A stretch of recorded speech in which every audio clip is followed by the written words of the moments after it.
Mañanas en Libertad, con Luis del Pino.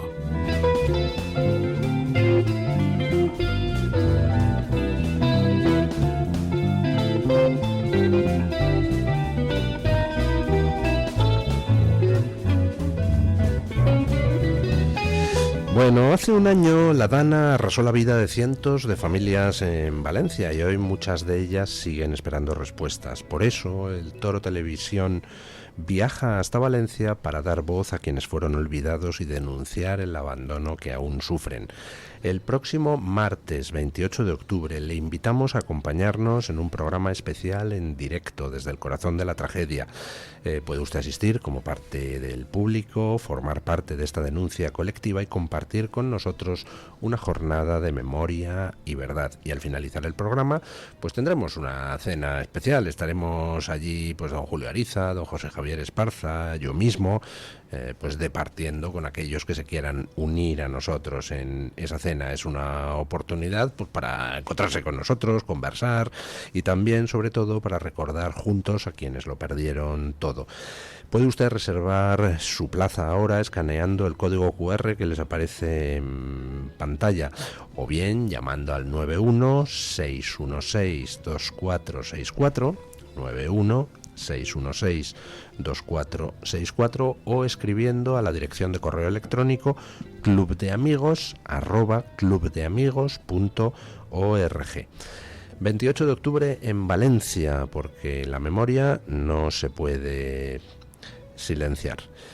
Bueno, empezamos con nuestra tertulia. Don Julián Victoria, ¿qué tal está usted? Don Luis, un honor estar aquí y además, como soy un hombre de palabra, le traigo un regalo. ¡Hombre! Que es el libro póstumo que le prometí, el libro póstumo de Pablo Victoria de la Reconquista de América, el derrumbe del Imperio, que es el segundo tomo que viene a completar ese primero del terror bolivariano sobre la mal llamada independencia de América, la bien llamada secesión de los territorios americanos, porque recordemos que esto fue una guerra entre hermanos, entre españoles, por quedarse con un trozo del imperio. Este libro, como una digo, guerra animada, financiada por Inglaterra. Así es. Pues me lo voy a leer con muchísima atención. Se lo traigo. Este es el libro póstumo que presentamos en el Casino de Madrid y el primero, el terror bolivariano, que va los primeros destellos de independencia o de rebelión hasta el desembarco de Pablo Morillo, que es el intento de España de recuperar o pacificar a los territorios americanos. Este segundo tomo parte de ese desembarco hasta la pérdida definitiva del imperio. Pues me lo leeré con muchísima atención y le convocaré, pero ya no a tertulias, sino a hablar a fondo de este libro. Don Paco Santas, Hughes, ¿qué tal está usted? Encantado de estar aquí y yo soy un hombre de poco detalle, no he traído nada, no traigo unas pastas, pero en honor al libro voy a deponer el Hughes durante toda la tertulia y responderé a Paco. Protesta contra la pérfida Albión. Me quito el seudónimo. Por cierto, ¿de dónde viene el seudónimo? Pues que nada, al principio de mis caminares en internet me dijeron porque escribía en anónimo, y dijeron, ponte un nick. Y yo pues estaba leyendo a un Ted Hughes, y después ese, porque pensaba yo que tenía que ser un nick, tenía que ser anglosajón. Y me iba a poner yo, y ahí me quedé con eso, ¿no? Bueno.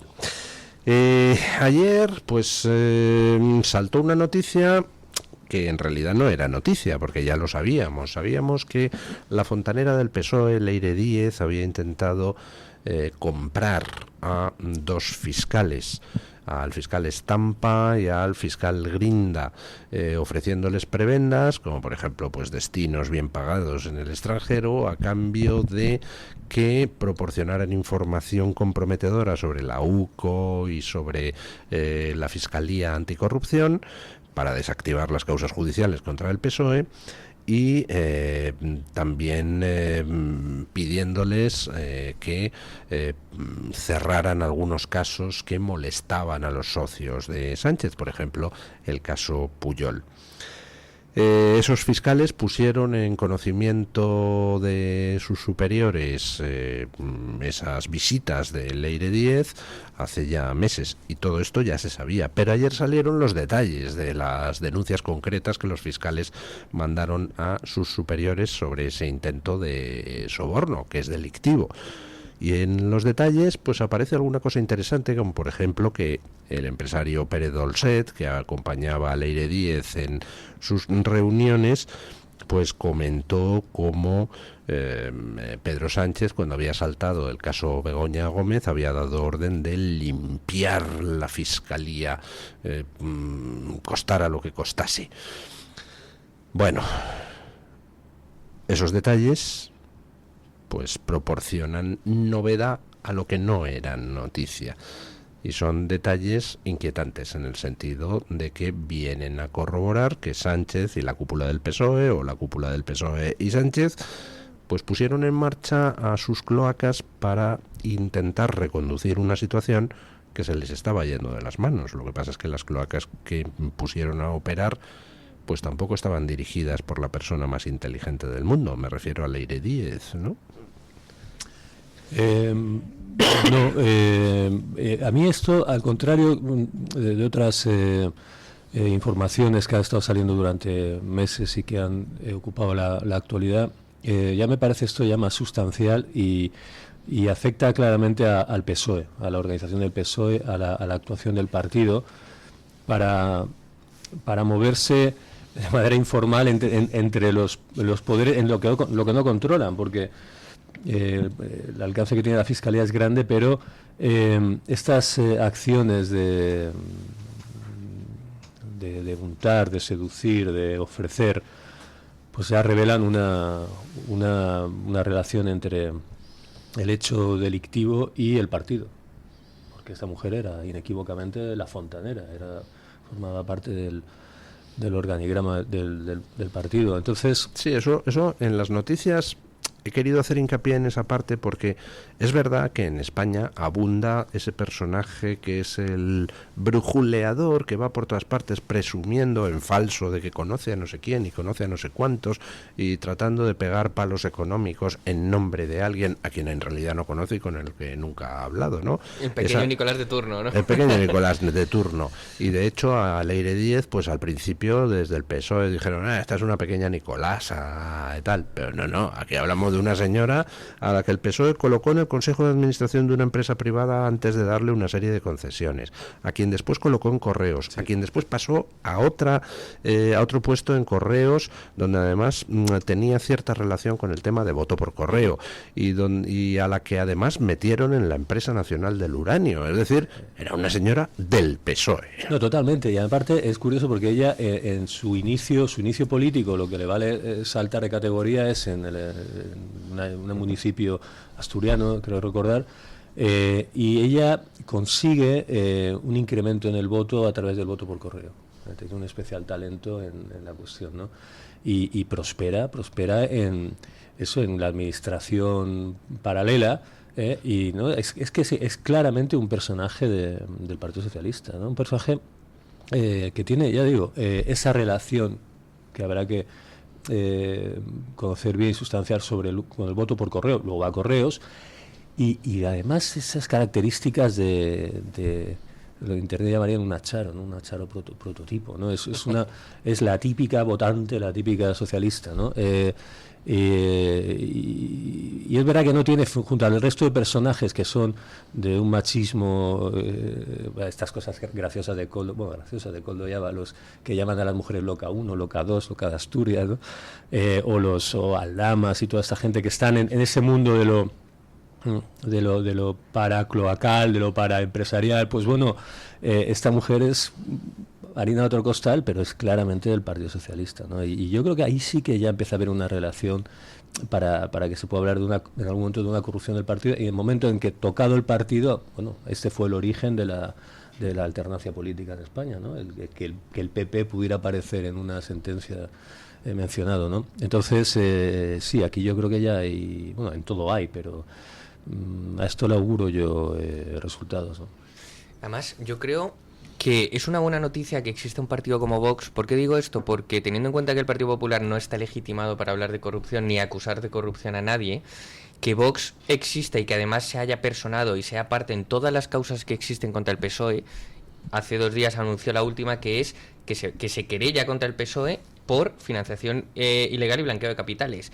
creo que es una excelente noticia que hay un partido que existe legitimado y limpio de corrupción que pueda acusar al bipartidismo tradicional de estas mañas, ¿no? Yo creo que al final, si Dios quiere, veremos el PSOE cambiarle el nombre al partido y llamarlo Pesoto del Real, ¿no? Porque Pesoto del Real. Pesoto del Real, van a acabar todos ahí. Pesoto jugaba la Juve. Pesoto del Real se presenta a las no elecciones. Pues ojalá Dios quiera nos bendiga con esa buena noticia. Bueno, dependerá de si los jueces se ponen a fondo con la tarea, y también dependerá de lo que hagan las fuerzas y cuerpos de seguridad en sus investigaciones. Pero vamos, en este caso concreto, ya teniendo el testimonio escrito de 2 fiscales a los que el juez ya ha llamado a declarar como testigos, pues la verdad es que lo tiene un poco crudo Leire Díez. Porque es que ha dejado demasiados rastros, o sea, es un poco como Pepe Gotera y Otilio. Resulta que con el empresario Alejandro Hamlin se reúnen para ver si les daba información contra la UCO y contra la Fiscalía Anticorrupción, y Alejandro Hamlin, que era amigo de Aldama, coge y le graba la reunión y se publica. Resulta que se reúne con un comandante de la Guardia Civil imputado en la trama de Aldama y demás, y el comandante también la graba, y también se difunde las imágenes de la reunión. Vamos, que no sé, bueno, teniendo en cuenta que Sánchez solo se rodea de fieles, pues al final cuando haces eso no te rodeas de gente competente, ¿no? Pero es que esta es particularmente incompetente. No, es que llevaba como un cascabeleo. O sea, esa soberbia del corrupto, ¿no? Diciendo, como yo soy impillable, es que os voy a decir cómo son las cosas, sí, bueno, y además grabadme porque me da igual. En alguna grabación se nota que habla Sí. como quien tiene todo el poder, ¿no? y controla las consecuencias, pero es verdad que es llamativa la incompetencia y la falta de sigilo, ¿no? Sí, supongo que ya viven en una impunidad, pero es llamativo. Y es verdad que el mundo que rodea a Pedro... Es que Pedro Sánchez se ha creado, dentro del partido, ha creado un partido para él mismo. Y luego, igual que los medios, ¿no? Ayer me pensaba un poco en la estructura mediática en España y tal, igual, los grupos, y es que Pedro Sánchez se ha creado su propio grupo, sus propios periodistas, y pasan al periodismo, ¿no? Dice, ¿qué periodistas, qué profesionales defienden el sanchismo? Pues son, lamento decirlo, lo peor de lo peor. Son personas de una ínfima categoría, y yo creo que en cuanto a el reclutamiento de capital humano, Sánchez está ¿De dónde saca esta gente? En los últimos ¿De dónde saldos. lo sacaron a él y de dónde sacaron? Exacto, o sea, esos son los últimos saldos. Esto de la tontocracia lleva al extremo, ¿no? Se maneja con una serie de pillos y de desesperados, que eso es un poco el sanchismo, ¿no? Pero ahí está. Que tengamos en cuenta una cosa, Pedro Sánchez el otro día en televisión reconoció que él había cobrado dinero en efectivo de esas supuestas dietas que paga el PSOE a los cargos.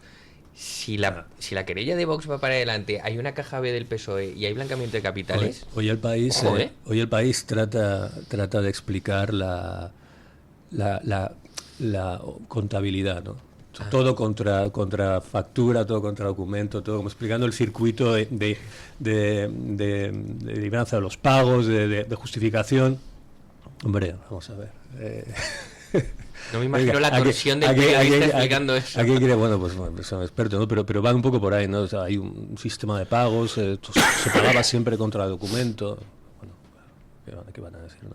Sí, si la pregunta es el ingreso, no es el pago. Sí, aquí está mi factura del restaurante, me pagan en efectivo, pero ese efectivo ¿de dónde sale? Hay una noticia muy curiosa hoy. Uno de las personas que están en que tienen en común con Leire el itinerario profesional es Moreno, no sé, Miguel o Manuel Moreno, que es un hombre el que pusieron al frente de esta entidad relacionada con la energía atómica, ¿no?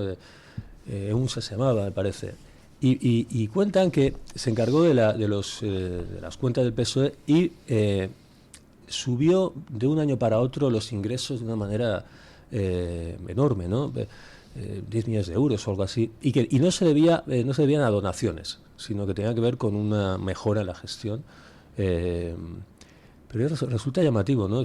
Relacionado con la economía de datos. Bueno, ¿cómo de un año para otro y en tiempos de COVID pegan ese salto en los ingresos, ¿no? Bueno, supongo que una vez que se ponen a fiscalizar las cuentas del PSOE, ahí puede haber realmente mucho, ¿no? Es una mina. Las cuentas del PSOE. Las cuentas y los manejos internos, pero yo no creo que se llegue el saqueo del PSOE, quiere usted decir. Saqueo. Sí, bueno, claro, y dentro de Ferraz, ¿no? La operativa dentro de Ferraz, que es eso en lo que ya estamos, que eso es por eso muy interesante, ¿no? Que ya estamos en cómo funcionaba el circuito interno dentro del partido, ¿no? El saqueo no hace falta más que salir a la calle. No es de extrañar que Sánchez se quiera rodear también de bandidos y rufianes, ¿no? ¿Han escuchado ustedes las palabras de ayer de la... Es que decir que esta señora es vicepresidenta se me hace hay gobierno de corrupción para rato. Vamos a escuchar a Yolanda Díaz. Popular, usted que está tan preocupada por la corrupción, y señora García, queda gobierno de corrupción para rato. Sigan así, que no llegarán de corrupción para rato. Sigan así. Fíjense ustedes que dice, queda gobierno de corrupción para rato. No sé qué era lo que pretendía decir. Tengo dudas. A lo mejor pretendía decir queda gobierno de progreso, pero realmente le salió lo que verdaderamente es, el gobierno de corrupción. Además, se produce la algarabía en todos los escaños de la oposición, fíjate lo que ha dicho, y entonces se queda así desconcertada e insiste, de corrupción para rato. O sea, el cerebro no le va a la velocidad suficiente como para procesar la tontería que acaba de decir. O a lo mejor lo único que tiene honesto es el cerebro y está pidiendo ayuda, ¿no? Sí. También me queda la duda de si lo hace aposta para que se hable de ella, ¿no? Que también es una posibilidad. No creo que le dé para tanto, Luis. No tiene pinta de estar. Vale, venga, me ha convencido usted, Es una mujer que vive en el lapsus, es decir, normalmente se puede decir, pero es que es un lapsus detrás de otro, es decir... Lapsus fijo discontinuo incluso, ¿no? Sí, es un lapsus fijo discontinuo. El otro día también dijo, no sé qué, bueno, puede pasar a cualquiera, ¿no? Pero dijo también, no sé con motivo de qué, profesó, ¿no? Le profesó... Sí, el castigo que Donald Trump pretende profesar a España. Dices, sí, o sea, cada vez que habla sube... Bueno, realmente es que es así, cada vez que habla sube el pan, está claro, es literal. Sube todo. Bueno, entonces usted no cree que sea aposta. Es imposible que sea aposta. O sea, este es el riesgo, don Luis, de cuando te escriben todo y sales un día sin papel. Que es que no puedes hablar de nada, no puedes articular 4 palabras seguidas. Y entonces su subconsciente le ha dicho, oye, es verdad, estamos tapando corrupción, tú dijiste que te ibas a ir, que la corrupción era una línea roja, que no iba, insoportable, que dijo que no ibas a dejar pasar al PSOE, ahora sí, ¿y ahora qué vas a decir? Que dijo que la corrupción era una línea roja insoportable, esa que estuvo minuto y medio aplaudiendo a Ábalos de pie en el hemiciclo, ¿no? Ah, está bien. Misma. Para ellas, la que saludaba besito a Santos Cerdán.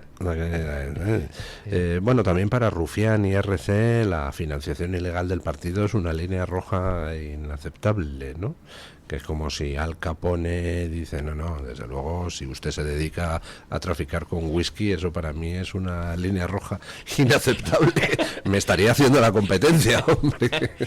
De todos modos, yo siempre, al fin y al cabo, siempre diciéndome lo mismo, y dando la lata con esto, el efecto de todas estas cosas en los votantes del Partido Socialista yo creo que es mínimo.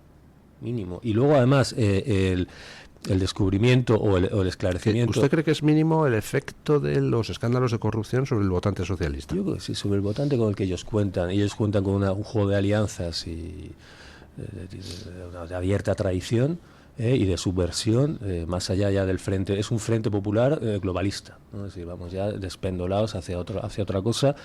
Estas cosas lo único que hacen es dejarles expedita y abierta esa vía, ninguna otra más. Entonces animan y más corrupción y mayores, digamos, reafirman la política del Partido Socialista. Con lo cual, por un lado, dice, bueno, pues parece que se avanza esta guerra interna dentro del Estado, entre parte del ala judicial contra la corrupción del gobierno, pero por otro, esto deja claro que el único camino que tienen es la autoamnistía y leña al mono institucional, ¿no? Y yo creo que es por por dónde van a ir. Por eso yo, a veces te ríes y tal, y te celebras, pero realmente estas cosas refuerzan el PSOE, el actual estado de cosas del PSOE. Y además es que, si nos damos cuenta, por cada voto que pierde lo gana con los inmigrantes ilegales que regulariza. Si planean regularizar 1 millón de inmigrantes dentro de poco, 1 millón de inmigrantes ilegales quieren subvertir artificialmente el censo electoral. Bueno, lo han hecho Quieren ya. importar un montón de gente para que les siga votando. Lo han hecho ya, está en 2 millones y pico de personas en los últimos años y es reconocido y se ha visto hace poco en esas jornadas que hubo en Londres. Pedro Sánchez es ahora mismo el niño bonito del globalismo, pero tal cual. Que yo estoy muy contento porque ayer vi una entrevista de Rafa Sánchez de La Unión y se declaró contra el globalismo, ¿no? Me pareció una cosa importante que una estrella del pop español, si bien ya ha entrado en años, y digamos a los jóvenes ahora igual ya no saben quién es La Unión, ¿no? Pero hablaba claramente del globalismo, ¿no? Me pareció que podía ser un poco el Morrissey español, ¿no? Hablando de eso. Y yo creo que Pedro Sánchez es ahora mismo el adalid y la vanguardia de lo que ha pasado, sobre todo con el Partido Demócrata de Estados Unidos y con el Partido Laborista en Inglaterra y con Boris Johnson. Es decir, vamos a llenar el país de inmigrantes para sostener el PIB, las cifras del PIB. Y yo creo que también, aunque eso se entraría un poco en lo conspiranoico, si el censo lo vamos agitando, pues también, ¿no? Pues no parece que a Keir Starmer le vaya muy bien la estrategia, porque en estos momentos, comentaba esta mañana la última encuesta de YouGov sobre nivel de aprobación del primer ministro inglés. Está en el 12%. Es un nivel de aprobación ligeramente inferior al de Hannibal Lecter. Es un infinito por ciento más de lo que me esperaba, don Luis. Es que Hannibal Lecter por lo menos tiene carisma, pero es que Keir Starmer es un personaje que aparte, en Inglaterra lo que pasa también es que piensa ya si son capaces de revertir las cosas. El asunto es que hasta que no haya una reforma institucional grande, dicen vamos a parar, pero tampoco. Bueno, pero es que si fuera tan obvio eso de que han metido un montón de inmigrantes para así volcar las elecciones en su favor, pues hombre, esos inmigrantes en las encuestas saldrían diciendo, no, Keir Starmer lo está haciendo muy bien. Pero solo hay un 12% de británicos en estos momentos que digan que Keir Starmer aparte, lo eso hace también eso es un argumento un poco, por mi parte, un poco trazo grueso, ¿no? Decir, bueno, esto ya, hombre, evidentemente tiene un efecto en el censo, pero tampoco tiene que ser inmediato y matemático, ¿no? Pero y luego pasa, por ejemplo, lo que pasa en Estados Unidos. Pero sí que están votando a los amigos de Keir Starmer, por ejemplo, el alcalde de Londres, que es musulmán. Claro. Y como es amigo de Keir Starmer, lo están votando los que han el Partido Laborista es ya en cierto modo rehén, por ejemplo, de un voto musulmán. Y eso condiciona sus opiniones, sus puntos de vista, ¿no? Es evidente que... Y que además esto no es algo ajeno a España. No lo intentaron en las provincias vascas trayendo un montón de gente de fuera, porque como no hablaban español le podían enseñar el euskera y enseñarle valores vascos. En Cataluña. Y en Cataluña, y querían subvertir la identidad nacional trayendo gente de fuera que solo se sintiera vasca. Bueno, pues ahora tienen a Mohamed hablando euskera, que tampoco habla euskera, ¿no? Pero, por ejemplo, la nueva figura, una mujer cuyo nombre no recuerdo, pero creo que tiene origen hindú o pakistaní, del Partido Conservador, es claramente anti-inmigración, refuerza mucho la posición anti-inmigración y tiene un origen inmigrante. Y, por ejemplo, pues el voto mal llamado latino de Estados Unidos, que se creía que iba a ser siempre demócrata, abrió la puerta a Trump, ¿no? De que las cosas cambian. La gente una vez que se establece, es tonta, ¿no? Dice, bueno, estos no llevan a la... Y también mucha gente inmigrante que llega, luego dice, no, ciérrame las puertas. Yo ya estoy aquí, estoy trabajando, la gente que viene a desordenar esto y a fastidiarlo y a empeorar... Huid del desorden, no me vengáis a desordenar esto también. Es lo que llaman el efecto portero de discoteca. Cuando estás fuera esperando entrar, el portero es tu peor enemigo. Cuando estás dentro y ya aquello está testado y no quieres que entre nadie más, el portero es tu mejor amigo. Sí, tienes una copa, sí, es tal cual, sí, pero es verdad que eso será, es decir, que no es una racionalidad. No, llegan 2 millones, los 2 millones van a votar aquí a las Leires, ¿no? No es tampoco así. No es así. Efectivamente, el voto hispano es lo que le ha dado a Trump parte de su victoria en las últimas elecciones, y ese fenómeno se está viendo también, curiosamente, en Francia, donde el Frente Nacional tiene un creciente voto musulmán. Musulmanes que viven en Francia y que pues, oiga, están perfectamente integrados y tienen su trabajo. Que siga siendo París. Quieren que París siga siendo París y ellos pues seguir practicando su religión musulmana, pero hombre, en un país libre y donde no te apedreen por la calle si vas con minifalda y esas cosas, pues son los que están empezando a votar al Frente Nacional para que les libre de esa invasión de gente que comparte con ellos la religión, pero por supuesto no comparte con ellos los valores, ¿no? No, y los intereses, porque al fin y al cabo la cuestión de la inmigración tiene unos efectos económicos enormes, que es de lo que... Y luego unos efectos económicos desiguales, ¿no? Hay gente que se beneficia y que está bien, contenta, pero otra que no, con independencia de cuál sea su origen y cuál sea su condición, ¿no? Yo, si me sigues metiendo gente, sea de donde sea, esto tiene un efecto en la vivienda, tiene un efecto en el salario, tiene un efecto en los servicios, tiene un efecto en el orden público, etc, etc, etc. Que eso también le pasa a Vox, todos esos hispanoamericanos de bien que han venido a trabajar a España, que quieren precisamente que Vox gane para que expulse a esos otros hispanoamericanos que han venido a delinquir y que se dedican a montar bandas de esas latinas, de los Latin Kings, de los no sé qué. Son los propios hispanoamericanos que dicen, oye, nosotros huimos del desorden, no queremos desorden. Pero es que tiene su explicación. Es que quien sufre el problema de las bandas latinas o quien sufre el problema de las agresiones de los marroquíes que hay aquí, ¿quién es? Pues no es Pedro Sánchez en la Moncloa, ni es la gente con el meñique extendido que vive en La Moraleja o en Pedralbes, son los que viven en los barrios. ¿Y quién vive en los barrios? Los españoles con menor poder adquisitivo y los inmigrantes legales que están aquí trabajando honradamente, pero que tampoco ganan una millonada y tienen que vivir en esos barrios y ven que de repente se les empieza a llenar de gente que los arruina, ¿no? Sí, pero en relación con Pedro Sánchez y con esto... a mí me parece una de las cosas más escandalosas, y mira que hay cosas escandalosas, hemos hablado de la Dana, ¿no?, en Valencia, de Pedro Sánchez. Para mí me parece de lo más escandaloso su presunción en un organismo de esos internacional de esto, hemos traído 2 millones y pico, y por ejemplo en tema de vivienda no ha hecho nada. Solo intervenir el mercado o hacer como que lo interviene, es decir, pero bueno, vamos a ver, si tú metes a 2 millones de personas que tienen que consumir el bien de la vivienda, de la casa, porque en algún sitio tienen que estar, esto tiene un impacto tremendo en el mercado. ¿Y cómo no has hecho nada?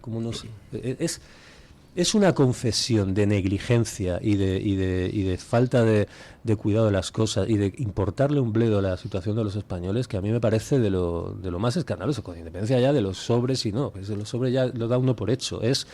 Eso me pareció su desahogo ante la cuestión de la inmigración y sus consecuencias. Me parece una declaración verdaderamente escandalosa.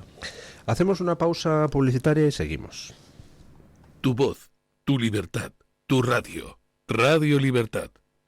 Con Fernando Paz descubriremos cómo el cristianismo ha moldeado la historia occidental y del mundo. A lo largo de 10 sesiones recorreremos desde los orígenes del Antiguo Testamento hasta el siglo XXI, explorando la fe, la vida de Jesús, los primeros cristianos, los concilios, el papado y los momentos decisivos, como las cruzadas, la evangelización de América y el conflicto entre razón y fe. Comienza este mes de octubre. Llama al 91-616-2464 e infórmate, o escríbenos un correo a clubdeamigos@clubdeamigos.org. La doctora Iradier, especialista del Instituto de Microcirugía Ocular IMO, Grupo Miranza en Madrid, utiliza el tratamiento más eficaz para la enfermedad del ojo seco con la nueva tecnología de luz pulsada óptima IPL. Con centenares de pacientes tratados y excelentes resultados, la doctora Iradier es referente en España de esta innovación oftalmológica. Doctora Iradier en IMO, Grupo Miranza.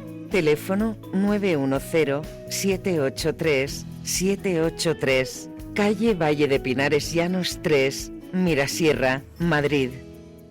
Encuéntranos en iVoox, Spotify, Amazon Music y Apple Podcasts. Radio Libertad, a un clic de distancia. Destrucción, silencio y olvido. Hace un año, la Dana arrasó la vida de cientos de familias. Hoy siguen esperando respuestas. El Toro Televisión viaja a Valencia para emitir un programa especial desde el corazón de la tragedia, donde las víctimas aún reclaman justicia. Este 28 de octubre no te pierdas el programa conmemorativo de la Dana, solo en el Toro Televisión. La memoria no se puede silenciar. Radio Libertad, a un clic de distancia. El DHA omega 3 es clave en el funcionamiento normal del cerebro, la visión y el corazón. Si te preocupa el deterioro asociado a la edad, debes tomar DHA. El DHA de Mederi Nutrición tiene certificación IFOS, máximo estándar de pureza y calidad. Busca DHA Pure NPD1 o visita ahora mederinutrición.com.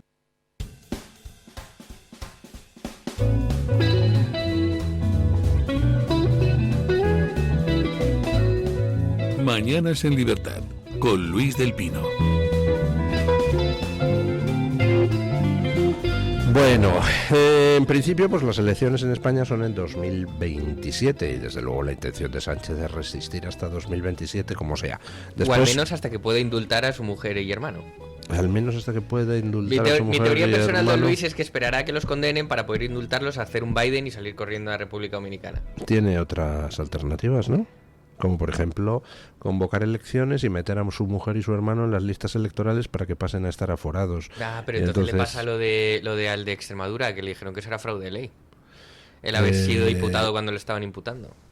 No, porque en ese caso ya estaba cerrada la instrucción y entonces es una maniobra, hombre, donde muy irregular, donde haces dimitir a 4, pero si mañana se convocan elecciones y Begoña Gómez va de número 2 por Madrid y sale diputada, oiga, eso no es un fraude de ley, la han elegido los ciudadanos directamente, no ha hecho dimitir a nadie. O sea, fraude de ley sería si ahora cogiera Sánchez y dijera, a ver, fulanito, diputado por, yo que sé, Zamora, dimite y todos los de la lista y tal, y entonces metemos a Begoña Gómez.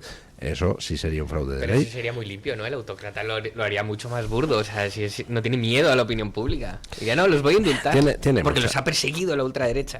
Tiene muchas salidas. Yo, desde luego, si fuera Sánchez, y además estoy seguro de esa salida ya la tiene explorada, lo que haría sería hablar con Feijóo a ver si llegamos a un pacto. Tú no me tocas después a mi mujer ni a nadie, entonces bueno, pues a cambio yo qué sé, te voto en la investidura, o vete tú a saber, o sea, no... Tiene muchas opciones. La primera es ganar las elecciones y ahí en adelante pues sí, yo creo que va para largo esto. Bueno, el caso 2027, como muy tarde, las elecciones. ¿Pueden ser antes? Está todo preparado para que sean antes. ¿Por qué podrían ser antes? Porque desde luego Sánchez no quiere. Pues podrían ser antes porque, por ejemplo, caiga Maduro mañana. Y entonces hagan el cálculo de sí, tenemos 3 meses antes de que salga información comprometida de el PSOE, de Podemos y tal, por tanto convocamos elecciones, pum, y ya cuando salga la información comprometida ya estamos en otra legislatura y tenemos 4 años, ¿no? Esa podría ser una alternativa, o por ejemplo porque de repente pues haya recomposición geopolítica en la Unión Europea que decida que ya es mala estrategia enfrentarse con Trump y que mejor colaborar con Trump, y entonces Sánchez, el amigo de los chinos, sobra. Pueden pasar muchas cosas, o por ejemplo porque mañana salga un informe de la UJO con una grabación de Sánchez diciendo que hay que rapiñar con todo. Bueno, pues evidentemente iríamos a elecciones porque sería la única manera en que Sánchez podría tratar de legitimarse o protegerse. Hay muchas razones por las que podríamos ir a elecciones adelantadas y está todo preparado, no, ya tienen licitado todo, hasta la papelería electoral. ¿Ya está la ley de correos preparada o no? Yo creo que sí, yo creo que ya tienen ahí las escuadrillas en correos. Pero bueno, en principio hasta 2027 aguantamos. Pero como no saben si van a tener que convocar, ya están empezando a mover fichas por todas partes y además están un poco histéricos. Y ahora mismo pues están intentando sacar en el País Vasco, como Vox está ascendiendo en las encuestas, pues al cabezahuevo de turno, al Romerales de turno, se le ha ocurrido, oye, ¿y si hacemos en el País Vasco lo mismo que en Cataluña de Alianza Nacional Catalana con la Silvia Orriols y tal? Hacemos un partido separatista vasco muy vasco, pero anti-inmigración, para que así no se vaya voto del separatismo hacia Vox, que es lo que está pasando, ¿no? Sí, hombre, le va a costar un poquito más que lo de Cataluña. Lo de Cataluña me hace gracia porque lo tratan como si fuera una cosa antisistema. Pero bueno, pero ¿qué hay más prosistema que el antiespañolismo de Silvio Orriols? Es que tiene narices que dicen, no, es que es un partido antisistema, y luego los enterados y los listos que pululan por muchos sitios, muchos en internet, consideran que ha roto una barrera por hablar contra... No, es lo que viene, hablar contra el inmigrante es lo que viene pasando en Cataluña desde hace décadas. Aquí lo que pasa es que están diciendo que no solamente los españoles son basura, sino los demás. Y todavía hay idiotas, y perdone que hable así, don Luis, que compran la mercancía y dicen que esto es un discurso, el de Orriols es un discurso, pero si te están llamando basura que sobras en tu país, enterado. Le va a costar hacer un poquito más en el País Vasco, porque en el País Vasco hay una cosa que se llama Bildu, que hombre, para llegar a donde está ha tenido que hacer una serie de cosas, y no creo yo que se vayan a dejar coger fácilmente algún voto que sectorialmente caiga por ahí. Entonces, pero bueno, que sí, que el CNI y las cabezas pensantes están no descansan. Lo que pasa es que son ya muy repetitivos, muy pesados. Está mal visto que las chelitos. Son como sale todo mal. Son como las compañías estas de teatro que van por los pueblos, ya están muy vistos. Con el Suay Carmela ya lo tenemos muy visto, pero lo intentan. Qué buena noticia, ¿no, don Luis? Que un partido así constitucionalista y de orgullo nacional está resurgiendo, no, está implantándose y subiendo como la espuma en todos los territorios, ¿no? Incluso en aquellos donde parecía imposible, Cataluña y las provincias vascas. Perdona que ya me callo. A mí hay una cosa de las cosas que más como se dice ahora, me radicalizaron, fue cuando Vox sacó el escaño en el País Vasco. Y no recuerdo el nombre de la diputada, es una señora... De Amaya Martínez. Claro, para mí era una cosa muy curiosa, muy digna de celebrar y de observar, ver a esa mujer en el Parlamento Vasco. No se vio ni una sola vez. Yo no he visto en ningún medio de comunicación un solo minuto de esta mujer dando un discurso en el Parlamento Vasco. Es decir... y además es que la intentaron esconder cuando sacó su escaño. A ella le correspondía como grupo parlamentario llamarse Grupo Parlamentario Vox. Pues la mesa del Parlamento Vasco se lo impidió y estuvo toda una legislatura llamándole Grupo Mixto para que no saliera Vox en ningún cartel. Eso lo llevaron hicieron un recurso amparo o un contencioso administrativo y lo ganó a medias, porque entonces se llama Grupo Mixto Vox, de una sola persona, mixta no sé con quién. Sí, pero bueno, lo de a mí me interesa mucho eso, recalcar lo de Orriols, ¿no? Que más allá de la capacidad política de esta mujer y del cambio que supone, ¿no? De cómo el nacionalismo catalán va adaptándose, es eso, cuando dicen que es algo antisistema que salta, ¿no? Una frontera, no, realmente no. El discurso de Orriols está dentro del sistema y cambia, introduce algo que ya por Overton ya lo había permitido, ¿no? Moverse a la ventana, pero la figura de Orriols y ese partido son absolutamente hijos del sistema. Pro sistema, y están en lo mismo, que es la línea fundamental, es el españolismo y la situación del español allí. Entonces a mí me maravilla cómo ve la gente esta cuestión. Ya puede estar hablando de como si sale un partido que más radical todavía, que quiere declararle la guerra, yo que sé, a Noruega. Da igual, ahí la línea fundamental es la actitud con España, ¿no? Y la Orriols es todavía más radical, ¿no? Entonces, bueno, hay gente que está encantada de que les consideren inmigrantes en su propio país, ¿no? Bueno, estoy viendo una encuesta que me manda una oyente que hemos hablado antes de esa encuesta de popularidad de Keir Starmer en el Reino Unido, que es una empresa que está hecha por una empresa, YouGov, que es una empresa seria de encuestas que tiene implantación internacional. Y me manda otra encuesta que acaba de publicar hace un par de días YouGov, preguntando a los europeos por la Unión Europea, ¿no? Europeos de distintos países. Y la verdad es que los resultados son demoledores. En Francia, ante la pregunta, ¿cree usted que la Unión Europea va en la buena dirección? 54% de los franceses cree que va en la dirección incorrecta. Solo un 18% cree que va en la buena dirección, la Unión Europea. En Italia es un 50% el que cree que va en la dirección incorrecta y solo un 22% los que creen que va en la dirección correcta. En Polonia es un poquito más, 36% los que creen que la dirección es correcta, en Holanda el 37%, en España el 38%. Solamente en países como Dinamarca o Lituania hay una mayoría de gente que cree que la Unión Europea va en la dirección correcta. Pero es que le preguntan a la gente de los distintos países, ¿cree usted que su país está mejor dentro o fuera de la Unión Europea? Y resulta que la gran mayoría de los franceses creen que no está muy bien dentro de la Unión Europea. Solo un 21% cree que les beneficia la pertenencia a la Unión Europea. Italianos un 30%, alemanes un 45%, rumanos, españoles, polacos un poquito más del 50%. Pero vamos, que está entrando la idea de la Unión Europea en crisis, entra la Unión Europea. Me pregunto por qué, ¿no? Yo recuerdo cuando yo estudiaba en la Facultad de Economía y nos explicaban como un absoluto dogma la convergencia europea, ¿no? Se supone que íbamos a converger en unos años y íbamos a alcanzar el nivel de Alemania.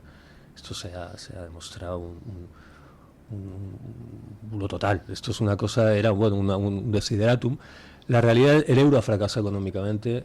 Europa, el otro día veía una relación de las empresas más importantes del mundo, ninguna europea, de las tecnológicas. Europa se ha quedado atrás. Democráticamente tiene déficits tremendos, pero es que además el espacio Schengen, que era lo bueno que podía tener, está empezando a debilitarse, pero es que políticamente va hacia una mayor subordinación a Estados Unidos y hacia la guerra. Declarativamente los líderes europeos nos llevan a la guerra con Rusia. Entonces, realmente lo mires por donde lo mires, salvo los Erasmus que liguen mucho, yo no entiendo muy bien. Claro, es que ya prácticamente, y en los países con un desarrollo, yo creo, opinativo y periodístico distinto, pues la cosa ya empieza a ser mayoritaria. Aquí estamos un poquito rezagados. Claro, don Luis, es que, esa encuesta, ¿por qué la gente empieza a desconfiar de la Unión Europea? ¿Por qué se empieza a implantar en el imaginario colectivo que la Unión Europea ha sido un fracaso?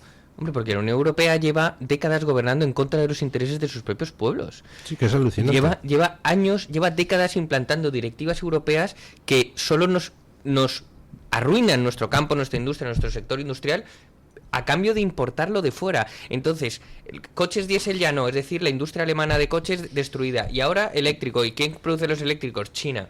Ya no se manufacturan chips aquí porque el litio, porque no sé cuánto. Entonces, ¿de dónde viene? De fuera. Toda nuestra gente yéndose, trayendo inmigración, sustituyéndonos y además destruyendo nuestro campo y nuestra industria. Yo me imagino a Ursula von der Leyen que sale por Bruselas, como en la escena esta del Joker, que está toda la ciudad incendiada y él está riéndose. Y es que me lo imagino así, diciendo, he conseguido destruir la Unión Europea. ¿Hacia dónde vamos? Y hablando de encuestas, don Luis, acabo de ver una encuesta del Reino Unido para el Parlamento. Reform UK, el partido de Nigel Farage, 445 escaños. Los laboristas, 73. O sea, la barrida es absoluta. Claro, es que allí con el sistema de circunscripción uninominal, como le saques 15 puntos de ventaja a tu oponente, te haces con prácticamente todos los escaños, ¿no? Luis, es que hablemos de una cosa. La Unión Europea, hablando de esto de destruir nuestro sector, nuestra industria, la Unión Europea entonces un día dijo que la energía nuclear tenía que estar prohibida porque era altamente contaminante y había que destruirla. Obligaron a los países a destruir sus centrales energéticas nucleares, para después, cuando empieza la guerra entre Rusia y Ucrania y todos somos dependientes del gas ruso, declaran la energía nuclear verde y ahora sí se puede producir. ¿Y las 7 que hemos volado? ¿Y las que cerró Alemania? ¿Y me estáis vacilando? ¿Y dónde está? O sea, ¿me habéis dicho que esto era contaminante y ahora que lo necesitamos, ahora sí lo puedo hacer después de que me habéis obligado a volarlas?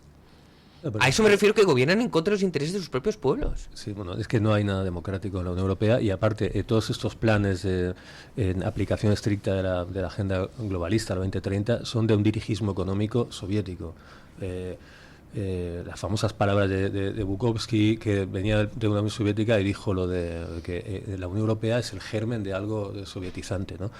Y altamente burocrático. Lo que el comentario de don Luis está muy bien, a mi parecer, porque la reacción política en los países anglosajones, que es posible, que Trump ha ganado 2 veces, vemos que la ventaja en las encuestas de Nigel Farage se traduce en un dominio aplastante, se traduciría en un dominio aplastante en el Parlamento. Eso es posible por el sistema electoral que tienen, ¿no? La circunscripción nominal, el sistema mayoritario o el presidencialismo de Estados Unidos. En lo que tiene Europa, además de la Unión Europea, que es esa férula institucional, son unos sistemas electorales y políticos que vienen de la posguerra y que hacen muy difícil la reacción. Vemos en Francia, por ejemplo, que es otro que podría hacerlo, pero también la segunda vuelta establece ahí luego la entente contra Le Pen, y bueno, que vamos a hablar de España y su consenso, ¿no? Es decir, los anglosajones estamos cerca, pero estamos muy lejos, porque nosotros no tenemos esa capacidad de reacción, ¿no?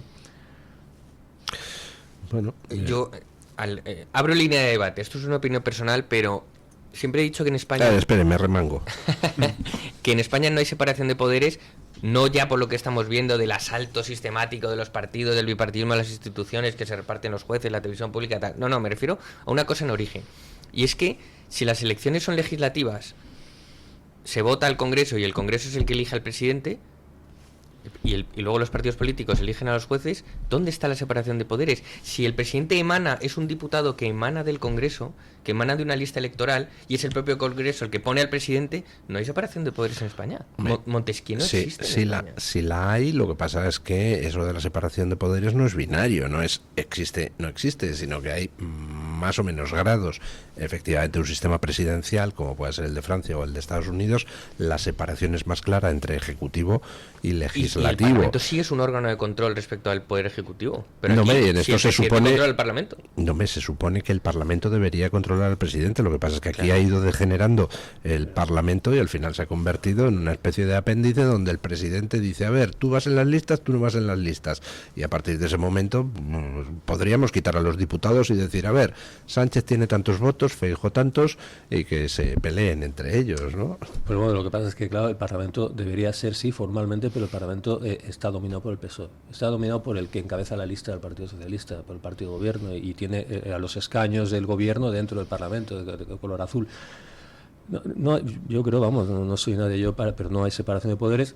Pero es que además hay una crisis adicional, porque podría no haber separación de poderes, pero haber una cierta higiene institucional y moral, pero es que supongo que una cosa provoca la otra, ¿no? Hay una degeneración tremenda, y es muchas veces lo que la gente que cree todavía en la validez de la Constitución dice esto de: no, falta lealtad institucional, pero como que es una inyección a los cuando van a jurar, sí, hasta ahí, pero si es que aparte está fundamentado todo en el perjurio absoluto, ¿no? Es decir, desde el mismo acto de jurar ya están faltando a la verdad, y yo creo que, pero bueno, que puede tener todo un origen también institucional. Es decir, el partido, Pedro Sánchez, pero antes Rajoy, tienen un poder en España que es verdaderamente de rey absoluto. Es decir, es que en un momento dado, y se está viendo, es decir, y controlan los medios, el presupuesto, controlan un poder, controlan otro, controlan parte del sistema judicial, y al final cuando hay cambios y alternancias, operan las cloacas, operan segmentos del Estado contra otros.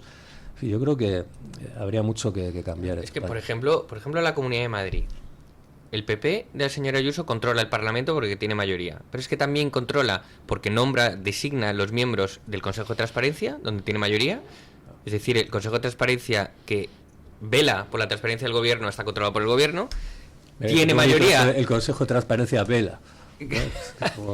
Tiene mayoría en la Cámara de Cuentas, tiene mayoría en la mesa de la Asamblea de Madrid, controla la Comisión de Vigilancia de las Contrataciones, tiene mayoría de consejeros en Telemadrid. Entonces dices: joder, pero si esto es el absolutismo puro. Yo por eso siempre digo que en Madrid no existe la mayoría absoluta, sino absolutista, porque es que te enfrentas contra un rey que tiene dominados todas las instituciones de la administración pública regional. Y en España se ha visto que cuando se tuerce el personaje, cuando el personaje se sale del consenso de lo, oye, tú ve por aquí, tú ve tal, es lo conveniente sería esto, cuando derrapa y dice, no, yo doy media vuelta como el que escapa de las películas, dice, me voy por el otro lado con el coche y con la rubia, en este caso así literal, dice, ¿cómo se controla? ¿Quién controla el Tiene que salir unos jueces por ahí, qué tal y qué cual, con unos señores que han colaborado con la Guardia Civil y tienen unos documentos y es lo que hay. Realmente no hay... y ha hecho tropelías de todo tipo, porque lo último ya lo son los sobres. Es que vulnerar la Constitución en el COVID... salirse de la línea contra todo el Congreso, no dar cuenta, por ejemplo, de romper la línea de política exterior española y todos preguntando, pero usted ¿qué cobra de Marruecos? Todos los partidos, es decir, y podría citar muchas, y no ha habido una forma de control. O sea, entonces, es evidente que, por eso que las constituciones que salieron como salieron, cuando salieron en un contexto distinto, impiden muchas veces que la reacción popular, que también tiene sus dificultades, ¿no? De esa ola, si quieres, de populismo, de como sea, de democrática, no se traduce fácilmente institucionalmente. Y en los países anglosajones, sí, claro, los países anglosajones tuvieron revoluciones. Aquí no hemos tenido, ¿no? Entonces, eso es una dificultad. Y en el continente tenemos, además, la Unión Europea. Pero ahí yo no sería tan benévolo con lo que pasa en los países anglosajones. En Reino Unido y en Estados Unidos están experimentando exactamente los mismos problemas que aquí. El mundo progre decidió reinterpretar creativamente la Constitución americana, y entonces aquello ahora es un carajal. El mundo progre decidió colonizar el mundo de la justicia federal, y entonces ahora nos encontramos con que un juez en Minnesota pretende paralizar cada cosa que hace Trump. Yo creo que el problema es más profundo. Sí. Da igual la Constitución que tú pongas. Si no existe un amplísimo consenso entre la sociedad en que dirimir las diferencias en unas elecciones es lo que permite ver qué es lo mejor en cada momento para el país, es decir, cuando no hay un amplísimo consenso en que el sistema democrático debe respetarse, da igual lo que pongas en la Constitución, porque siempre va a haber una parte o las dos partes que van a decir, me da igual lo que ponga en la Constitución, aquí de lo que se trata es de tener el poder, a tomar por saco. Totalmente, yo no creo que de una forma mecánica cambiar un sistema electoral o un cambio institucional va a generar una serie de efectos balsámicos y en Estados Unidos es evidente, como hay cuestiones morales, casi religiosas y a veces hasta metapolíticas, poblacionales, culturales, que justifican y que explican las cosas. Pero que simplemente comento que cuando hablamos de Francia o de Inglaterra, de estos países, que parece que nos separa algo más que el Canal de la Mancha, es decir, o que el océano con Estados Unidos, es decir, otra cosa es que yo no me cambio, o sea, yo creo que los países anglosajones están muy mal, pero es decir, la reacción política cuando ves esa mayoría de Farage, ¿no? Se han tenido que dar muchos golpes, han tenido que tomar el pelo a la gente muchos años, para que la gente diga, bueno, pues voy a votar a Farage, aunque parezca un poco charlatán, pero lo voy a votar. Pero es que cuando la gente ya se decide hacer eso, el sistema permite. Lo que digo es que en el sí, que es más directa en la reacción. Claro, la reacción popular. Es más directa la capacidad de trasladar, de que ese sentir popular se traduzca en votos y cambio institucional. Aquí en España y en los países continentales hay un mecanismo más complicado y además está la Unión Europea, con lo cual es muy difícil. Bueno, en España hay una reforma electoral o de la ley electoral bastante sencilla y bastante potente, que es, ustedes saben que en la Comunidad de Madrid hay un mínimo para poder entrar al Parlamento. Si un partido no obtiene el 5%, como le pasó a Podemos en la última legislatura, que obtuvo un 4,8, se queda fuera. Es decir, en Madrid o entras con 7 escaños o no entras. No se puede entrar con 1, 2, 3, 4.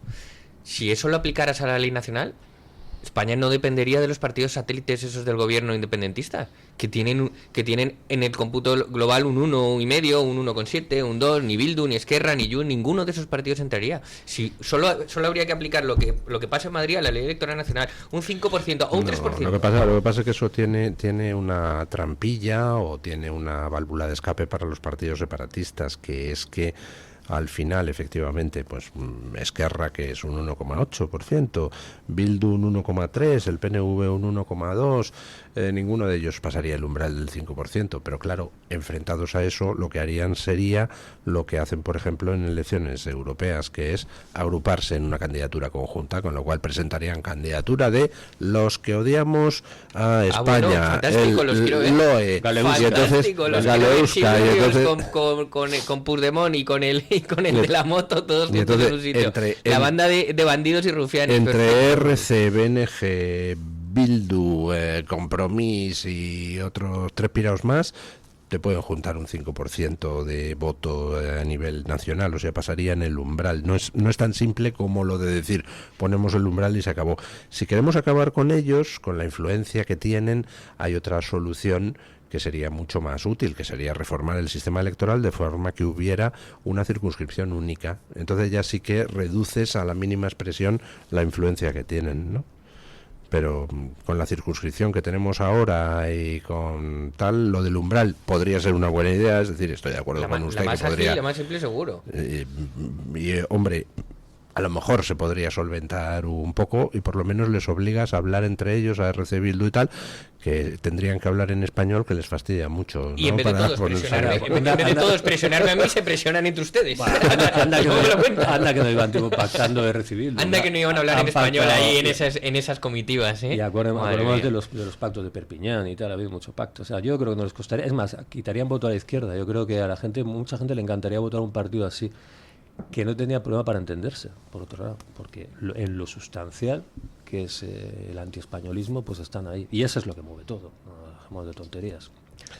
Bueno, ¿les parece que hagamos una breve pausa publicitaria y nos vamos a hablar de jetas del mundo? Porque ayer salió a la palestra un jeta estratosférico. Pausa publicitaria y a ello. Tu voz, tu libertad, tu radio. Radio Libertad. Si sufres de artrosis de manos, los guantes de Relax Quantic Nanotech, con su masaje, vibración y calor, mejorarán tu calidad de vida. Eficacia demostrada en ensayo clínico. Recuerda, si tienes artrosis de manos, guantes Quantic Nanotech. Y para las personas que lo tienen localizado en la rodilla, la rodillera de Mejorando tu Vida, que utiliza ondas de radiofrecuencia. Os cambiará la vida, al igual que el cinturón para aliviar el dolor de la zona dorsal y lumbar, gracias a una combinación de láser dual, infrarrojos, calor local y masaje por vibración. Recuerda, llámanos al 900-730-122 y si llamas ahora, solo para los oyentes de Radio Libertad, gratis un tensiómetro que habla. 900-730-122.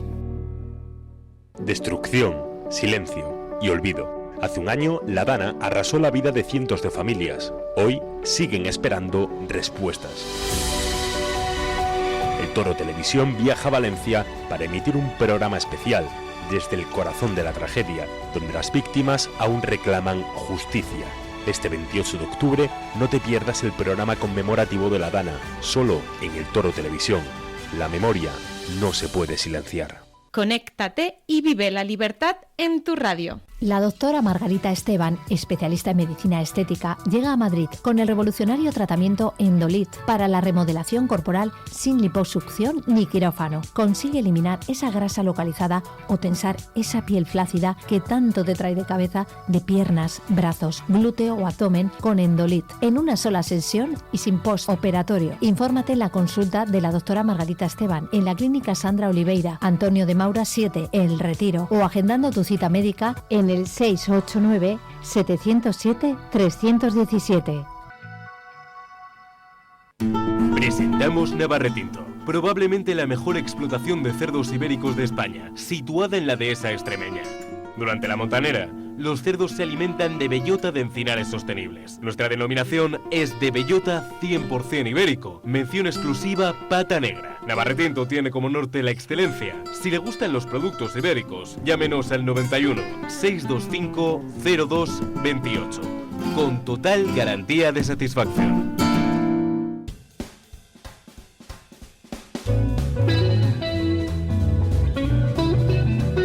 Mañanas en Libertad, con Luis del Pino.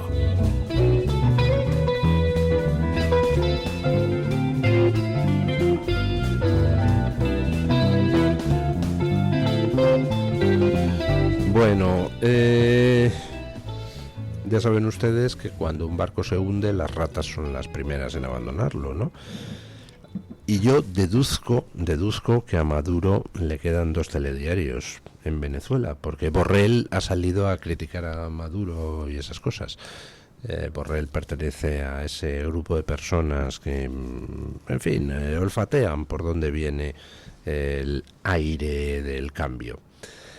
Ayer salí a decir que Maduro pues es lo peor de lo peor, un dictador sanguinario, y hoy veo en The Objective que ha hecho unas declaraciones donde dice que no le ha gustado nada el modo en el que Zapatero ha actuado en Venezuela. Y esto lo dice el tío que en noviembre de 2024 decía que para nada entraba en los planes de la Unión Europea reconocer a Edmundo González como presidente electo de Venezuela. Hace falta tener jeta. Y el que mandaba a Zapatero como observador internacional de las elecciones en Venezuela, ¿no?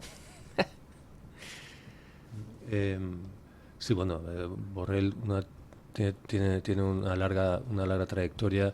La cuestión de lo que está saliendo, yo tengo la duda de... porque se leen cosas equívocas.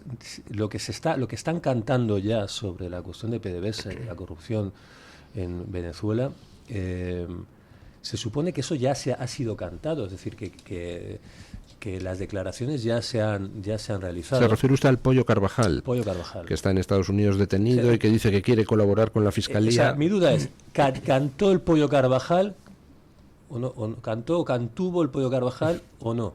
Bueno, yo creo que es un poco lo de algunas de las cosas que dice Aldama, que las dice, pero claro, si eso no va acompañado de demostración documental, pues como el que tiene un tío en Alcalá, ¿no? Que ni tiene tío ni tiene nada. Claro, es que por ahí, hombre, lo que pasa es que, a ver, no tiene que ser difícil encontrar algún tipo de evidencia de lo que tenían organizado. Por ahí puede caer, es que por ahí está, además de la presión contra las narcolanchas y que no es ninguna tontería la de Trump, por ahí puede caer el tinglado de la izquierda internacional, ¿no? Que llega hasta aquí.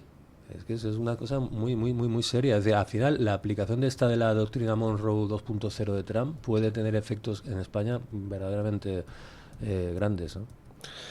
Pues esperemos que sí. Lo que no sabemos nadie es cuáles serán los pasos siguientes de Trump. Lo que sí sabemos es lo que ha hecho hasta el momento. Y la verdad es que ayer David Alandete, el corresponsal del periódico ABC, hacía un resumen de lo que tiene desplegado Estados Unidos en el Caribe.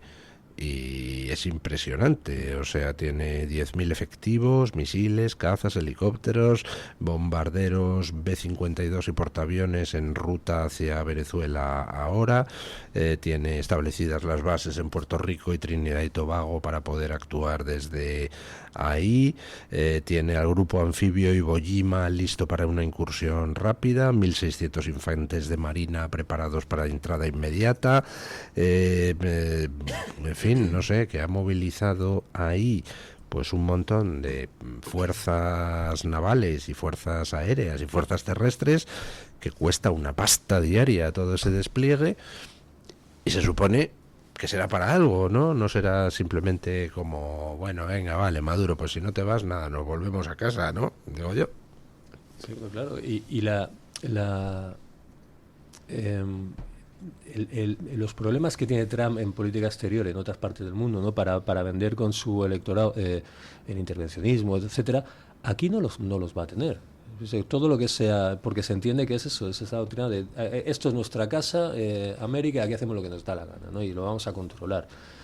Entonces, yo creo que van a ir completamente... Bueno, lo están haciendo, por ejemplo, en Argentina a través de la cuestión monetaria, financiera, ¿no? Es decir, oye, China fuera de aquí, ¿no? Queremos que estar nosotros, vamos a financiar. Y bueno, y aviso, si Milei no gana las próximas elecciones, vendrá un castigo sobre Argentina. Claro, entonces está claro que Venezuela va a cambiar, o sea, no va a permitir que se mantenga la situación.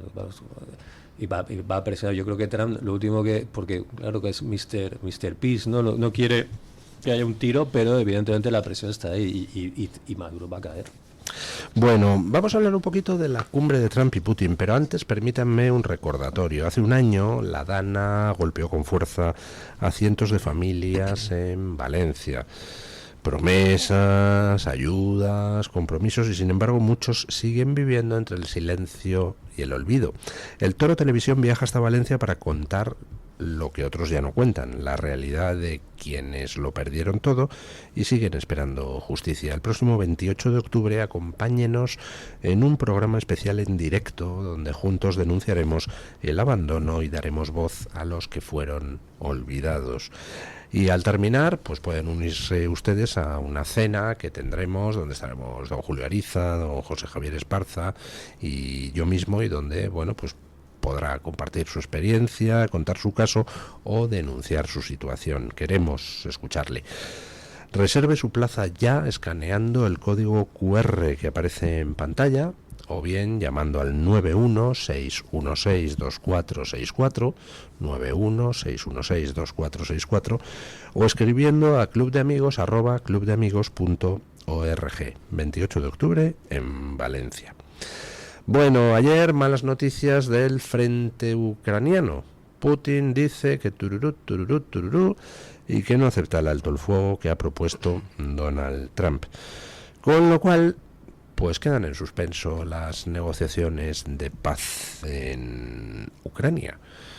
No sabemos si lo que quiere Putin es seguir presionando en el frente porque cree que Ucrania ya está en las últimas en cuanto a resistencia terrestre, o si lo que quiere simplemente es pues hacerse el gallito para conseguir mejores condiciones en un eventual acuerdo de paz. No tenemos ni idea, pero por lo pronto hoy se iban a reunir Putin y Trump. Previamente había una reunión preparatoria de Marco Rubio y Lavrov, el ministro de Asuntos Exteriores ruso. Previamente a eso había una llamada telefónica entre Marco Rubio y Lavrov y la cosa no ha pasado de llamada telefónica. En la llamada telefónica se constató que Rusia dice que no está dispuesta a un alto el fuego inmediato y duradero, con lo cual se ha cancelado la reunión preparatoria y por supuesto también se ha cancelado la reunión de Putin con Trump. Y a partir de ahora, pues imagino que a Trump no le queda otro remedio que incrementar la presión económica sobre Rusia, ¿no? Yo, de aquí, don Luis, decir que la audiencia se entere que las tropas rusas están financiadas con dinero español. ¿Cómo? ¿Cómo es eso, Julián? ¿Cómo que con dinero español? Hombre, claro, si volamos nuestras centrales nucleares y somos dependientes del gas ruso y España se va ingentes toneladas de dinero a comprar gas ruso, España está financiando la guerra del lado ruso. Eso es así, hemos comprado a Putin gas ruso por un valor 6 veces superior al montante total de la ayuda que hemos dado a Ucrania. Ah, muy bien. O sea que mientras mandamos 4 tanques Leopard y 2 valijas de medicinas, le damos 6 veces el importe a Rusia en gas. Perfecto, entonces con total razón digo que el lado ruso, la guerra ucraniana, pero del lado ruso, que se supone que es el contrario al nuestro, está financiado con dinero español, con dinero que sale del bolsillo de todos los españoles. Así es. Bueno, ¿son ustedes optimistas, pesimistas? Yo soy optimista por un motivo, porque bueno, estos dimes y diretes ya forman parte de la negociación. En el sentido de que ya se dibuja, ya se habla de algo concreto, ¿no? Ya se, por ejemplo, pues unos repartos de territoriales, ¿no? Tú me darías algo en Kharkov, yo te tendría que dar lo de Donetsk. Claro, lo que quiere Rusia es que hay cosas que no ha conquistado y que quieren que se les den. Es complicado, ¿no? para vender eso, pero en ese proceso están. Y por otro lado está claro cuál es aquello que desea Rusia, que es lo que ellos llaman las condiciones del conflicto, ¿no? Profunda del conflicto, que es eso, bueno, pues la pérdida total de soberanía de Ucrania para decidir. Y yo creo que hay una especie de límite temporal que al principio del año que viene, creo, tenían que renegociar un tratado de proliferación nuclear, me parece, Estados Unidos y Rusia, no me acuerdo muy bien. Entonces se hablaba de que bueno que probablemente eso aceleraría las negociaciones para poder meterse en ese segundo capítulo de las relaciones entre Rusia y Estados Unidos y ser algo triunfal para Trump, ¿no? Que podrían avanzar, ¿no? En sus relaciones con Rusia. yo creo que soy optimista en el sentido de que parece ser que claro, todo esto también tiene un enorme riesgo, porque se habla de los Tomahawk, ¿no? Si Estados Unidos le da los Tomahawk como quieren muchos a Ucrania, bueno, aquí se va a liar porque los Tomahawk puedes poner la ojiva nuclear, entonces ya los otros... Parece ser que Trump nunca va a estirar hasta ese punto, ¿no? Entonces, por eso yo me fío del sentido común de Trump, que muchos dirán, pues vaya, y de que ya se habla de algo. Ya poco a poco, en la forma que tiene de hablar de Trump, que confunde mucho, dice una cosa, a la mañana otra, pero ya se van fijando una serie de cuestiones sobre el terreno y una serie de cuestiones de soberanía, ¿no? Entonces yo por ahí sí que creo que hay avances. Sí, yo coincido con usted y evidentemente pues este tipo de negociaciones nunca son fáciles, no se toca el pito y dice venga, hombre, sentaos y ya está. Si para fichar un futbolista se tiran 2 equipos, se tiran 7 meses o un verano entero, pues imagínense la Unión Europea con su burocracia. Lo que sí que es cierto, a mí lo que me fascina de la cuestión es la situación de Europa. Que no te la explicas y mismamente pues Europa es como aparece ahí como no, yo quiero formar parte aquí, bueno, pero si es que Europa no, es que ya tuviste la oportunidad durante 3 años, no pinta nada, y dentro de Europa Sánchez, ¿no? Que va, pues, nada de nada, ¿no? Entonces pues bueno, claro, y alargar esta situación prolonga el deterioro europeo, ¿no? Entonces, pues bueno, es una situación. A Europa luego no le conviene alargarlo, ¿no? Porque aparte hay una situación de conflicto, de peligro real, ¿no? Fíjate que los Tomahawk, claro, se dice con una facilidad, ¿no? Que traigan los Tomahawk, hombre, pero ¿sabes lo que es eso? Como empiecen con... Entonces yo creo que bueno, yo me muestro optimista por eso, porque si tú echas 2 meses atrás la vista atrás, ves que no se hablaba de estas cosas, ¿no? Y ya se empieza a hablar, ¿no? Bueno, pues esperemos a ver qué sucede. Tenemos el frente de Gaza, pues parece que encarrilado. Hubo miedo este fin de semana a que el proceso de paz se viniera abajo después de un ataque palestino contra Israel con una granada anticarro que mató a 2 soldados israelíes, pero ayer Hamás entregaba los cadáveres de 2 nuevos rehenes asesinados durante el cautiverio, lo cual muestra que al menos una parte de la cúpula de Hamás quiere que el proceso de paz continúe, aunque pueda haber otros grupos, subgrupos de Hamás o enfrentados a Hamás que quieren que continúe la guerra. Eso lo ha encarrilado Trump. Lo de Venezuela, pues vemos que Trump está poco a poco incrementando la presión militar para tratar de provocar la caída de Maduro desde dentro del régimen. Y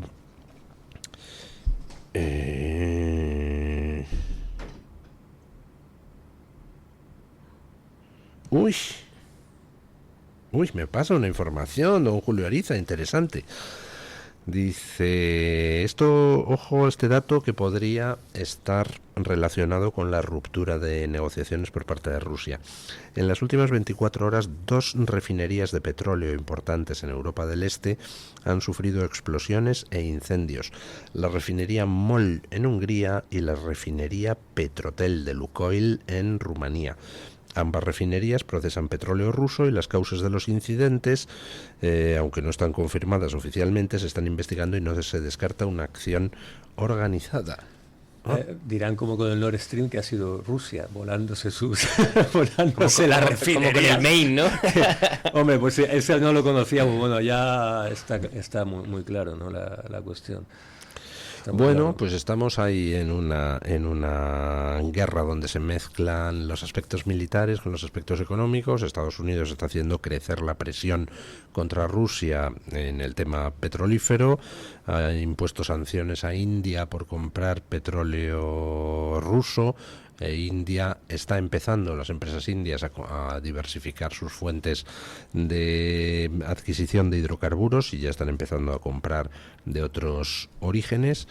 Y bueno, a Europa, ya saben ustedes, a Europa ha tocado el silbato Trump, ha dicho, 1, incremento de gasto militar, 2, dejar de comprar hidrocarburos rusos, y Europa ha dicho amén. Luego lo intentan vender a la opinión pública como hay que rearmarse porque la guerra, que le eche la guerra, hay que rearmarse porque lo ha ordenado Trump, a tomar por saco. O sea que... Pero todo tiene un sentido, es decir, como en En una parte del mundo Estados Unidos está reforzando, atornillando, expulsando a quien no le interesa y marcando unas nuevas coordenadas, una nueva pauta, ¿no? Y están siendo los aranceles. Hemos pasado de los misiles y de la injerencia de los tiempos neocones en Irak y tal igual a otro tipo de que son los aranceles, la presión económica seria, actos terroristas o de explosiones aisladas, lo de pues, tráfico con el petróleo, ¿no? el Nord Stream, estas cosas que habrá que ver. Es decir, que bueno, esto ya os explica uno el paso atrás de Putin, ¿no? Dice, ¿qué pasa? Pues esto ha pasado. Lo repensamos todo, ¿no? Bueno, yo la verdad es que soy optimista a pesar de todo. Creo que se alcanzará la paz. Yo también. Todas las guerras terminan. O sea que... Hombre, ya, pero todas ¿cuándo? terminan. Porque tenemos la guerra de los 30 años, la guerra de los 100 años en Europa. Todas tienen un límite temporal. Pues Europa va a acabar, como sea la de los 30 años, imagínate cómo acaba Europa. No, que acabe rápido. Bueno, esperemos a ver qué demonios sucede. Y con Venezuela, pues 3/4 de lo mismo. Nos encantaría que todo se resolviera ya. Parece que está a punto de resolverse, pero bueno, pasan los días y pues uno se pone nervioso y desasosegado. Pero cuando eso les suceda, consuélense. Maduro está mucho más nervioso y desasosegado a medida que van pasando los días. Una última cosa que comentar, que me ha llamado la atención esta mañana, la noticia de La Gaceta, de que en Alemania ha saltado el escándalo de que el gobierno de Merz, es decir, el Partido Popular de allí, financia manuales de entrenamiento antifascista. Vamos, manuales por los que esos que aparecen encapuchados a montar el follón por las calles de Europa, pues aprenden a cómo montar el follón, cómo utilizar herramientas de defensa, cómo pues organizar lo que llaman jornadas de cristales rotos, hay que ver el nombre, que básicamente consiste en vandalizar los escaparates y todo. O sea, un gobierno, se supone que conservador, financiando los manuales de entrenamiento de esas guerrillas que se dedican a sembrar el caos en las calles alemanas. Está muy bien, ¿no? No, hay que recordar que aquí en los tiempos de 2017 del Prusés se daban cursos de resistencia activa con financiación pública en Cataluña para instruir sobre cómo plantarle cara a la policía sin parecer agresivo. Bueno, esto es la institucionalización de la ideología antifa, ¿no? Antifascista, que no es lo mismo que ser contrario al fascismo, ¿no? Igual que el antirracismo no es lo mismo que no ser racista. Y es una más, ¿no? Yo supongo que la situación de Merz es probablemente sea la demostración más clara de la debilidad europea, ¿no? La situación alemana, ¿no? Es, yo creo que la situación, la demostración palmaria de que algo tiene que cambiar en Europa, porque la debilidad de lo que era su motor y del país que dominaba el desarrollo europeo y que explicaba su desarrollo institucional, pues esto está claramente va claramente a la deriva, ¿no? Yo, si me permiten, Alemania me pilla un poco lejos, pero les voy a hablar de algo que está pasando en la Comunidad de Madrid con los libros de texto. Resulta que en libros de sexto de primaria, de matemáticas en Madrid, en la Comunidad de Madrid, es decir, saben que la educación está delegada a las comunidades autónomas, la Comunidad de Madrid tiene la competencia en educación. En los libros de texto de sexto de primaria de matemáticas había una operación matemática para un niño que vimos en el libro de texto que decía: si estoy fabricando una bandera LGTBI y la bandera mide 5 metros y cada metro de tela vale 2 euros, ¿cuánto ha costado mi bandera? ¿Perdón? En el libro de matemáticas. En el libro de matemáticas de un colegio de la Comunidad de Madrid. Es decir, la ideología de esta gente se ha infiltrado en ha permeado todas las capas del Estado, ha permeado la administración, ha permeado todos los estamentos de la sociedad, que también nos han metido eso en los libros de texto de matemáticas.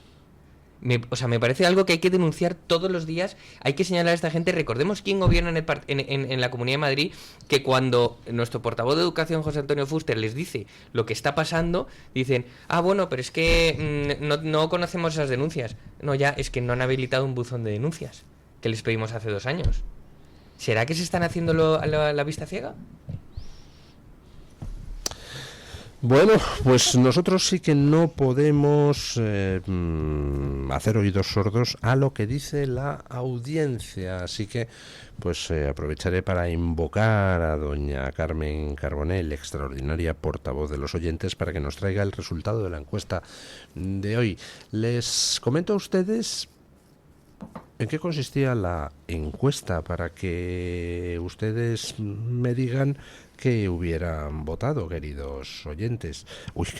Queridos tertulianos. También oyentes. También oyentes. La pregunta concreta era: ¿cómo valoraría la confianza que usted tiene en la justicia española? Y dábamos 4 opciones: mucha confianza, algo de confianza, poca confianza o ninguna confianza. ¿Qué habrían votado ustedes? Yo poca confianza. ¿Y usted? Yo mucha confianza. Mucha confianza. Sigo creyendo que hay jueces valientes en España, por más de que al Consejo General del Poder Judicial o el Tribunal Constitucional, que no es un órgano judicial sino político, lo nombren los partidos políticos. Creo que los jueces, lo que entendemos como los jueces, los del juzgado de primera instancia, de instrucción, de paz, son gente decente y que velan por la justicia en España. ¿Y qué dicen, doña Carmen Carbonell, nuestros oyentes? Pues, don Luis, en Twitter de momento va ganando la opción de la poca confianza. Qué pena, me da a mí esto, efectivamente, que la gente tenga poca confianza en la justicia, porque claro, es que hay algunos ejemplos que son un poco, en fin, palmario. Hay un 40% que apuesta por esta opción, poca confianza, un 29% que dice algo de confianza, un 23% que dice ninguna confianza, y hay un 8% de optimistas que tiene mucha confianza en la justicia. Atención a lo que dice Fran Rodríguez en Twitter sobre lo importante que es diferenciar. Dice, según qué y cómo. Si se refiere a la confianza en que limpie la enorme corrupción, ninguna. Si se refiere a procesos normales entre ciudadanos, toda. O sea que habría que diferenciar, como dice este oyente a través de Twitter, de lo que estamos hablando cuando hacemos esta pregunta. Un comentario que me ha hecho gracia es de Patricia CGDH, que dice, antes abre Mahoma la puerta y se encuentra con la montaña antes que Sánchez y familia entren en Soto del Real, en la famosa prisión madrileña. En el chat de YouTube, Ado, que es uno de los habituales del chat, dice que la confianza en general que tiene en la justicia es nula, sabe que depende de la suerte y de quien te toque de juez. Y yo, si me apurado, le diría que también según qué jueces, según qué tribunales, según la hora del juicio, porque es verdad que hay veces que algunos jueces están más optimistas cuando pasa el mediodía, por ejemplo, según si han comido algo o no, o bueno, en fin, ya saben que son muchos los factores que pueden influir en los juicios. En las publicaciones de YouTube, Andyman2599 dice que la justicia es siempre para el humilde, nunca para el rico o el poderoso. A mí, si es así, por lo menos tendríamos que estar contentos, ¿no? Si la justicia es para el humilde. Y Puldi N6H, bastante preocupado, nos dice, veo que son muchos los que no confían ni respaldan a la justicia. Si la justicia no tiene nuestro respaldo, ya sabemos que la izquierda ha conseguido todo lo esperado. Bueno, usted ha explicado por qué confía mucho en la justicia. ¿Usted por qué confía poco, don Paco Santas? Pues yo confío poco porque sí confío que en alguna jurisdicción a cierto nivel nos hacen justicia, ¿no? A los que no pintamos nada, pero y luego que hay jueces que personalmente pues tienen un desempeño profesional heroico, pero se ha demostrado que está penetrada de intereses políticos y es muy sospechoso de que no haya ningún caso de corrupción judicial. Con eso me lleva a pensar que hay alguno por ahí, ¿no? Y bueno, pues tengo algo de confianza, pero no mucha, poca. Ay, Dios mío, yo estoy de acuerdo con usted, don Julián, en que hay jueces, yo creo que en los niveles bajos, pues la mayoría son jueces profesionales, vocacionales, que simplemente quieren hacer su trabajo. A medida que ya se empieza a subir a los órganos de más arriba, pues como están tan mediatizados por los partidos políticos, pues empieza el amebotismo, ¿no? Y al final, ¿quiénes son los que terminan subiendo? Pues aquellos que los partidos políticos PSOE y PP, que llevan repartiéndose la justicia tantos años, perciben que no son peligrosos. Si tú eres un juez honesto, independiente, tal, entonces eres un descontrolado, a saber qué es lo que haces cuando toque juzgar una corrupción de tal partido o de tal otro. Con lo cual, ¿a quién ponen? A aquellos que saben que van a ser sensibles a las presiones, así que los lamebotas suben. No quiero decir que todos los que suban sean lamebotas, por el amor de Dios. Hay también jueces magníficos y heroicos en las audiencias provinciales, en la Audiencia Nacional, en el Supremo, pero tienden a ser las excepciones. Y de hecho lo vimos con el Procés, al final, que fueron un juez, Llarena, el que en plan heroico y llanero solitario pues hizo las cosas. Luego ya llegó ahí Marchena cerdeando con la ola de la rebelión y la sedición, y al final quedó todo pues, prácticamente en nada. Y ahora mismo, pues ¿quiénes son los jueces que sostienen las cosas? El juez Peinado, que investiga a Begoña Gómez, la jueza Viedma, que ha investigado al hermano de Sánchez, y en el Supremo sí hay algunos jueces que están haciendo su labor, parece correctamente, con los casos de Koldo, Aldama y todas esas cosas. Con lo del fiscal general del Estado, la verdad es que el comportamiento del Supremo ha sido, en fin, no sé, o sea, sigue siendo, no le han suspendido al tío de fiscal general del Estado cuando se va a sentar en el banquillo, dices, pero por el amor de Dios. Lo que hablábamos, que contra Sánchez, que es inequívocamente un desastre, lo único que ha sido posible es la acción aislada de algunos jueces, o como diría Rumatio, juececillos, personas que hacen lo que pueden, y ya está, y porque ellos no dependen, tienen un estatuto profesional de independencia y cierta protección, y entonces ellos sí pueden hacer algo, pero el resto de los poderes están en el puño del que tiene el poder, y por eso que de separación de poderes no hay algunos jueces. Y es muy curiosa, el Estado se protege a sí mismo con los jueces, que hay la foto de todos los años cuando aprueba la carrera judicial, y el rey en Barcelona va con ellos, que son casi todas mujeres, y esa foto de los jueces, las juezas con el rey, y yo creo que es el poder que queda, ¿no? Esa lealtad a la Constitución y al rey frente al voraz atropello del Partido Socialista, ¿no? De los partidos. Yo creo que sí, en eso sí se puede confiar en un juez, pero a medida que la cosa sube, como un proceso como si fuera hirviendo, la probabilidad de que lo que llega arriba pues es como el sistema Negreira arbitral, ¿no? Exacto. ¿De quién sube? Pues el que siempre pitaba el... ¿Pero dónde hay más árbitros? En tercera regional, ¿no? Pues... En tercera regional les pitan todos los fuera de juego bien, pero claro, en tercera regional. Bueno, muchísimas gracias, don Julián Victoria. Un honor estar aquí, como muchísimas siempre. Gracias, don Paco Santas, hoy no Hughes. Protesta contra la colonización anglosajona del lenguaje. Muchísimas gracias a doña Carmen Carbonell y a los oyentes que nos han hecho llegar su opinión. Y ponemos punto final a la tertulia con nuestro amigo don Paco Linares, que hoy nos quiere hablar de esa afirmación de la ministra de Trabajo y Economía Social de que queda gobierno de corrupción para rato. Buenos días, don Paco Linares. Mi querido amigo don Luis del Pino, gracias. Un servidor conoció personalmente y fui alumno del profesor y escritor don Luis Díez Jiménez, que en paz descanse, autor, entre otros libros, del bestseller La Antología del Disparate. Don Luis se dedicaba a recopilar equivocaciones de los exámenes escritos que tenían alumnos de toda España. Sus colegas le enviaban fotocopias de los exámenes y él seleccionaba las barbaridades y las publicó. Somos muchísimos los que nos hemos reído con esas afirmaciones, esos errores escolares. Ejemplo, pregunta el profesor, háblenme de los rayos catódicos, los de la tele. Un alumno contestó, los rayos catódicos fueron 3, Melchor, Gaspar y Baltasar. Otro disparate. Pregunta el profesor, ¿qué significa la frase que decían los gladiadores antes del combate? Ave, César, moriturum te salutan. Traducción real, la real, salve César, los que van a morir te saludan.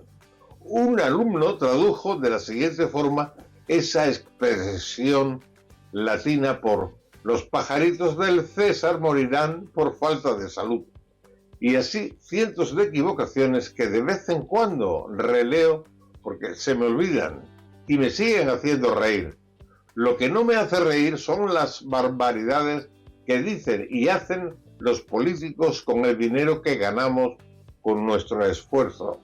Por ejemplo, quitarle el nombre de la calle de los últimos de Filipinas por aquello de la memoria histórica, o el lapsus de Yolanda Díaz confirmando en el Senado que ella está muy contenta de estar en un gobierno corrupto para rato, o Tezanos, que le otorga casi mayoría absoluta al PSOE, certificando que a más corrupción, más votos.